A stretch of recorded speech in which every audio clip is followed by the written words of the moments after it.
c'est en 1995 que le jeune Peter Jackson, un réalisateur montant d'abord connu pour son cinéma extrêmement subversif mais assez régressif, puis qui s'est fait une légitimité de cinéaste sérieux avec le sublime Créature céleste, commence à s'intéresser à une adaptation du Seigneur des Anneaux, qu'il développe avec Miramax, la boîte des frères Weinstein.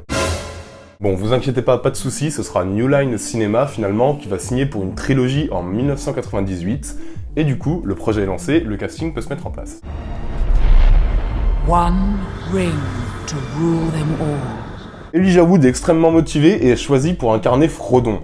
Donc il va rejoindre Sean Connery dans le rôle de Gandalf, Nicolas Cage dans le rôle d'Aragorn, Bruce Willis dans le rôle de Boromir et David Bowie dans le rôle d'Elrond. The Ringbearer is setting out on the quest of Mount Doom. Mais t'es en train de péter les plombs, non? Alors pas tant que ça, parce que dans une réalité alternative, le Seigneur des Anneaux aurait pu avoir ce casting. Tous les acteurs que j'ai mentionnés là ont été approchés, mais ils ont finalement refusé le projet. Donc le casting, maintenant, vous le connaissez tous, c'est un casting devenu culte. Et du coup, le 11 octobre 1999, le tournage peut commencer. Un tournage en simultané des 3 films de la trilogie, un tournage qui va durer plus d'1 an, et on est sur un tournage colossal, qui est digne de l'ambition énorme de Peter Jackson.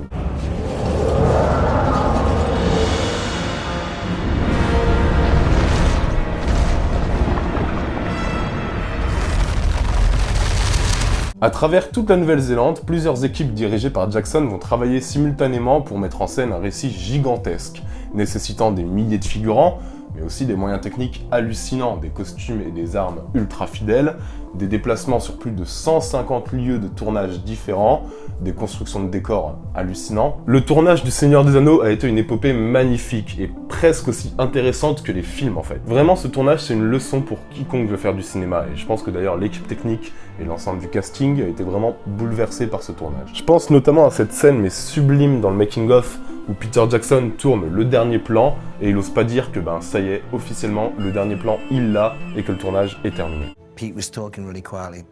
Just give us a very slow, melancholy one now, even slower and more disconnected from Sam. I actually remember at the time thinking, "You've got this. You got it 3 takes ago." Like, you know, they were doing it over and over again. And one more. I think all of us really just wanted to keep doing more and more takes. One more. Here you go, and action. Looking over at Pete, and you could just see him just not wanting to stop. Et pourtant, le 22 décembre 2000, ça y est, les 3 films sont dans la boîte. Et est-ce qu'il y a vraiment besoin de parler de la réception publique et critique du film? Vous savez à quel point Seigneur des Anneaux a été une bombe monumentale. Tant de choses dans ces films sont devenues instantanément cultes. Que ce soit la musique sublime et ultra reconnaissable de Howard Shore, l'avancée technologique hallucinante, l'ampleur incroyable de certaines séquences.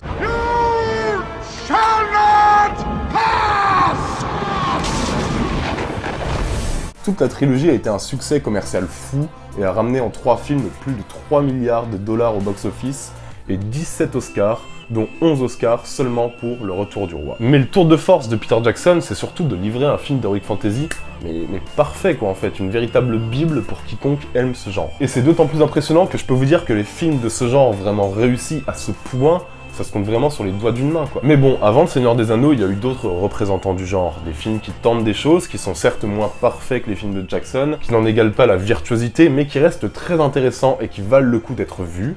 C'est les mêmes, en moins bien.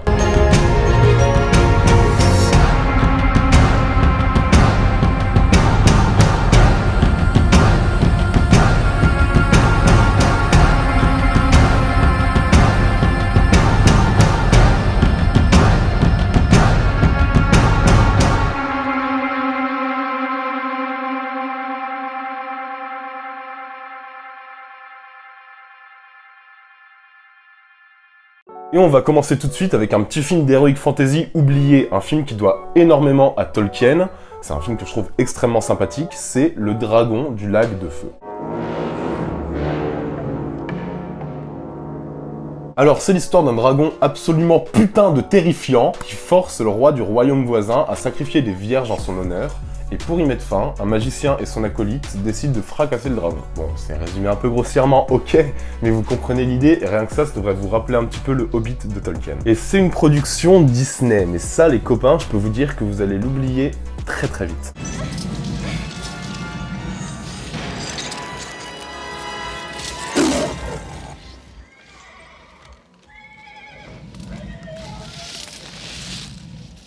Ce film est sorti à un moment où Disney expérimentait et était un peu en perte de vitesse, donc il cherchait des nouveaux formats, il cherchait de nouvelles choses, et il cherchait surtout à convaincre un public plus adulte. Le résultat, c'était des films plus sombres, plus expérimentaux, et dans le cas de ce film, vraiment c'est assez surprenant, hein. On a des corps brûlés vifs, on a un dragon au design franchement flippant sur lequel je vais revenir parce que c'est une énorme réussite. On a des sacrifices de vierges, on a un pessimisme absolu, on a des corps mutilés filmés frontalement. Enfin, je veux dire, thématiquement comme visuellement, on n'est pas du tout dans ce que Disney a l'habitude de nous offrir, et surtout pas ces dernières années.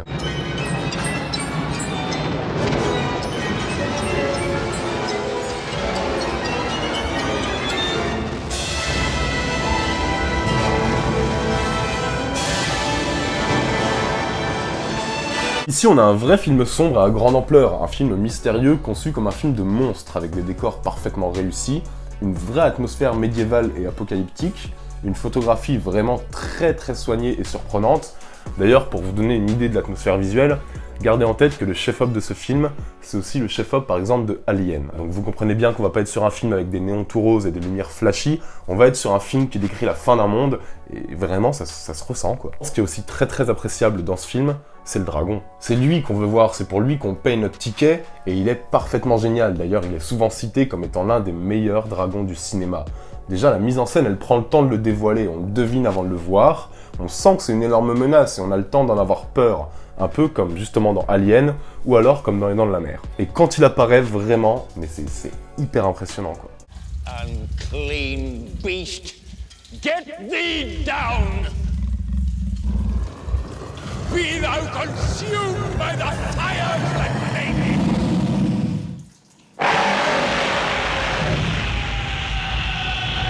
Le design du dragon est terrifiant et techniquement c'est irréprochable. En fait, on regarde un film qui est sorti à 40 ans et qui tient encore parfaitement la route au niveau de sa créature principale. C'est quand même assez rare et je trouve que ça mérite d'être souligné. Tout comme le parti pris du film de vraiment jouer la carte du film de monstre dans sa structure, avec ce crescendo qui en dévoile de plus en plus, qui joue sur la peur et l'inconnu, jusqu'à un final vraiment de grand spectacle, franchement super bien filmé et très généreux, très impressionnant.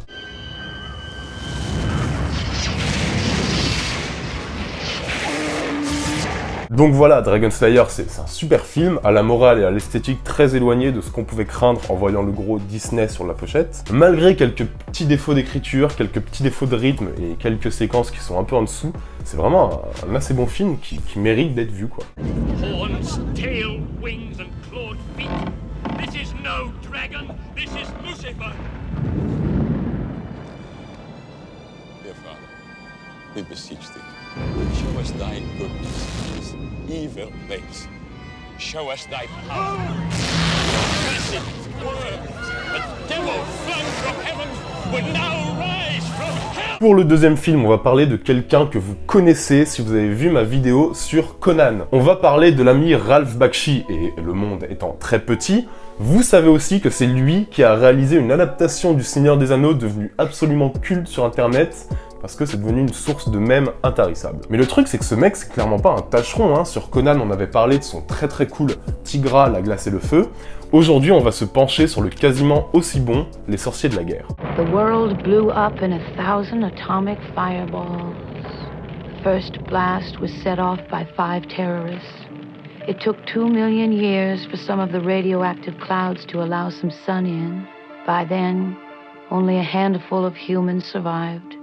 L'histoire elle est assez simple sur le papier, on a deux mondes qui mêlent heroic fantasy et post-apocalyptique, où deux planètes gérées par des frères magiciens se font la guerre. Donc il y a des méchants avec des mutants assez dégueux, et les gentils avec des elfes, des nains, etc. Donc sur le papier, rien de bien original, mais le truc c'est qu'à partir de ce postulat assez classique, Ralph Bakshi va créer vraiment un ovni en expérimentant en permanence. Des expérimentations visuelles déjà, en mêlant prise de vue réelle et rotoscopie, ce qui confère un film un aspect hyper intriguant et très travaillé. Dès la scène d'intro, on voit qu'on est dans un film au cachet indéniable, avec des décors hyper soignés et très sombres, qui nous montrent d'emblée qu'on va aller dans un récit qui est quand même assez pessimiste. En fait, et un peu comme dans les récits de Tolkien, finalement, on est sur un film de guerre, quoi. Mais c'est un film de guerre qui se camoufle derrière un film de conte, d'heroic fantasy. Et de toute façon, on est clairement sur un dessin animé adulte, ça se voit, certaines images sont assez glauques et assez graphiques, et les expérimentations de Bakshi peuvent être assez dérangeantes.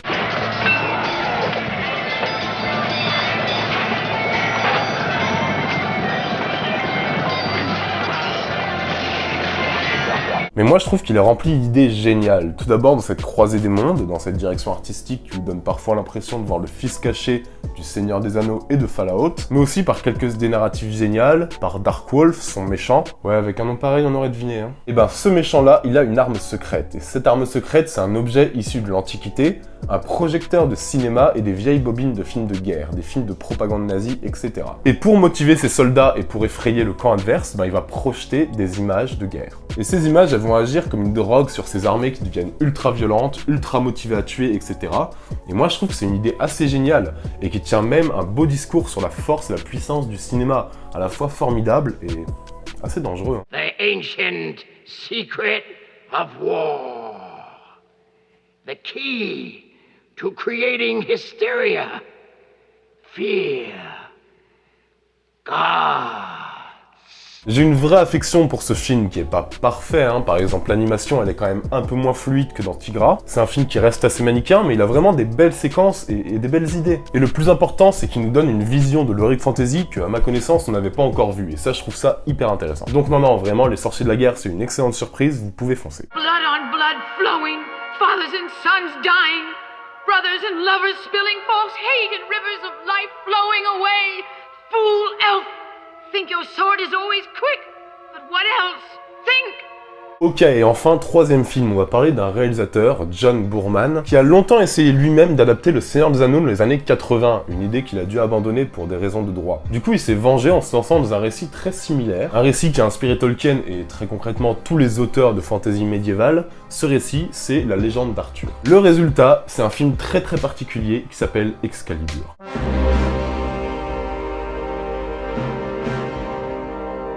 Excalibur raconte vraiment toute la légende d'Arthur, de sa naissance à la quête du Graal, en passant par des étapes un peu moins connues, tout ça en 2h15. Déjà ça c'est un tour de force qui donne un aspect un peu paradoxal au récit. Parce qu'on a l'impression de voir évidemment énormément de choses, mais on a aussi l'impression d'avoir un rythme assez inégal, parce qu'on a certaines séquences qui s'étirent un peu, et d'autres séquences dont on aurait aimé qu'elles durent 20 minutes de plus. Mais bon, concrètement, passer une introduction un petit peu longuette, le récit gagne en intensité et en force à chaque minute. Is it true? It is! Lancelot!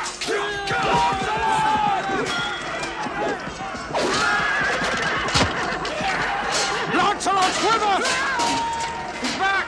He's with us! C'est aidé par le fait que le film soit assez unique visuellement, il ressemble pas à beaucoup de films d'heroic fantasy, ce que certains qualifieraient de kitsch d'ailleurs. Moi je trouve que c'est des partis pris très intéressants, parce qu'on a un grain qui est très présent, il y a une certaine saturation dans les couleurs, et ça c'est très éloigné de la désaturation qu'on retrouve souvent dans les films d'heroic fantasy, qui sont quand même généralement assez sombres et assez gris. Ici, non, il y aura de la lumière, du vert, du bleu, de la couleur vive, et ça donne un côté quasi surnaturel, ça change un peu. Et on aurait pu craindre que ce parti pris nuise un peu au sérieux du récit. Mais non, en fait, on reste sur un grand film d'aventure épique avec une grande ampleur, qui est mis en musique par du Wagner, mis en image par des plans souvent assez grandioses. Pour moi, le film lui parvient réellement à nous plonger dans la force évocatrice de la légende d'Arthur. You're nothing. You're not a god, you're not a man. I shall find a man and give birth to a god. Et il en embrasse complètement le côté magique et mythologique, notamment avec le personnage de Merlin qui est très présent. On sent qu'on est face à un film à l'univers étendu et profond. En même temps, c'est difficile de faire autrement avec un tel matériau de base. Et le temps de certaines séquences, Boorman parvient à émerveiller, il parvient à effrayer en tout cas, il parvient toujours à surprendre. Ce qui l'empêche juste d'atteindre la puissance d'un Seigneur des Anneaux, c'est bon, évidemment le budget et les techniques qui sont pas du tout les mêmes, mais aussi ce récit, parce que là où Peter Jackson parvenait à nous capter immédiatement, même dans ces scènes d'exposition, ici on a un peu l'impression que c'est parfois assez inégal, assez mal géré entre les séquences, puis on va pas se mentir, à part Merlin et Arthur, les personnages sont quand même assez peu développés. Mais ça reste un film vraiment captivant et plein d'idées visuelles, quoi, qui plaira forcément à ceux qui veulent se plonger dans la légende d'Arthur. Surtout que cette légende, elle a finalement pas eu 25 000 adaptations aussi réussies et aussi soignées que celle-là.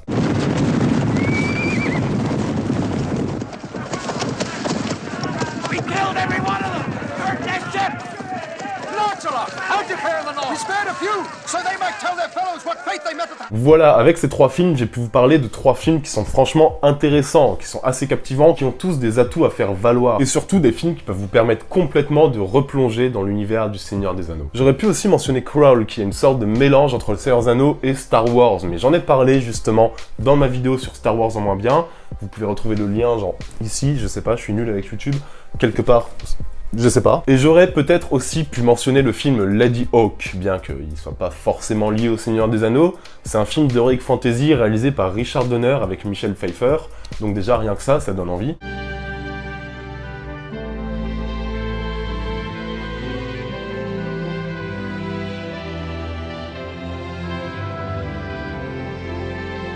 Et c'est un film romantique qui se passe au XIIIe siècle et qui est teinté d'heroic fantasy, et c'est un film qui est franchement excellent. En gros, on a 2 amants qui sont maudits par un méchant sorcier et qui peuvent plus jamais se voir, parce que le jour, la femme est changée en faucon, et quand la nuit, elle reprend forme humaine, son amant est changé en loup. Et c'est un film magnifique, servi par des décors et une mise en scène d'une beauté absolue, des grands acteurs, des choix artistiques forts, comme cette musique par exemple qui va mixer rock et chant grégorien. C'est vraiment un vrai beau grand récit à découvrir. Voilà, j'espère que cette vidéo vous aura plu. Comme d'habitude, c'est vous qui pouvez choisir la prochaine vidéo, et cette fois je vous laisse le choix entre Godzilla en mieux ou alors Rambo en moins bien.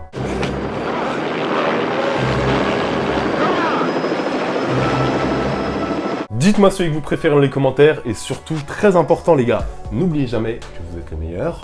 On se voit très bientôt, je vous dis salut à tous, ciao à tous, bisous.